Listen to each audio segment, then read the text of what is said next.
Em uma pequena cidade no interior dos Estados Unidos, havia uma casa que todos os moradores temiam. Situada na colina mais alta da cidade, a mansão Blake, como era conhecida, foi construída no final do século XIX por um empresário misterioso, Richard Blake. O que parecia ser uma bela mansão vitoriana, logo se tornou um ícone do terror na região.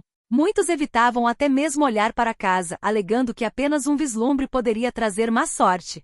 Mas o que poucos sabiam é que os horrores que ocorreram dentro daquelas paredes eram tão reais quanto os seus próprios medos. A lenda começou com o próprio Richard Blake. Ele era um homem reservado, que evitava a companhia dos vizinhos e raramente era visto fora dos portões de sua propriedade.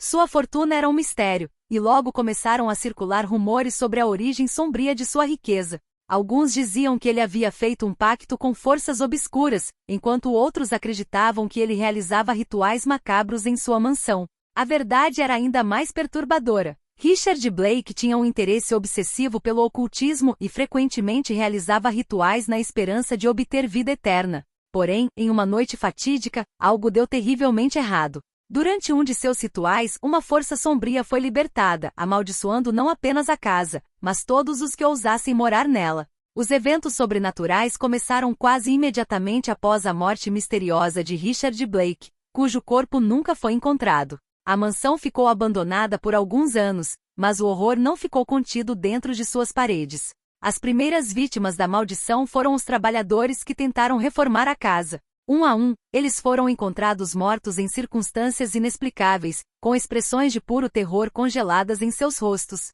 Quando um grupo de investigadores paranormais tentou desvendar o mistério, descobriram que todos eles compartilhavam o mesmo pesadelo, a visão de Richard Blake, coberto de sombras, os observando do topo da escada principal da mansão. Apesar dos avisos, a mansão Blake foi vendida para a família Bennett em 1925.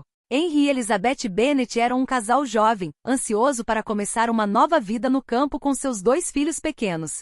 A princípio, a casa parecia ser o lar perfeito, mas logo começaram a notar coisas estranhas.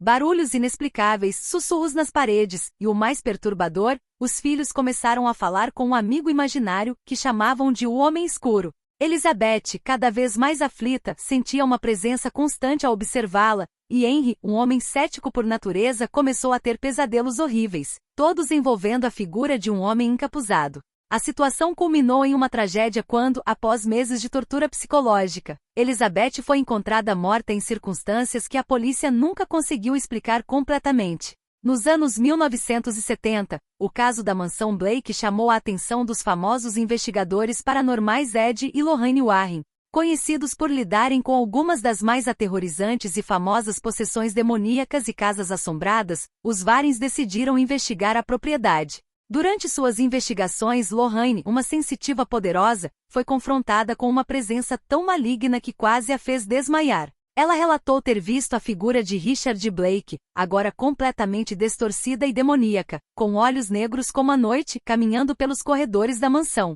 Os Warrens concluíram que a casa não estava apenas assombrada, mas que era um portal para algo muito mais sombrio e perigoso. Apesar dos esforços dos Warrens e de outros investigadores que tentaram exorcizar a casa, a maldição da mansão Blake nunca foi levantada. A cada nova tentativa, a casa parecia retaliar de forma ainda mais violenta. Em 1982, após uma série de incidentes inexplicáveis e a morte de mais 3 pessoas que tentaram investigar o local, a mansão foi finalmente selada e abandonada. Hoje ela permanece em ruínas, um monumento assustador e uma lembrança de que, às vezes, o mal não pode ser contido ou destruído, apenas evitado. A mansão Blake continua lá, esperando por sua próxima vítima, e os moradores da cidade ainda juram que em noites de lua cheia, é possível ouvir os gritos dos amaldiçoados ecoando pela colina.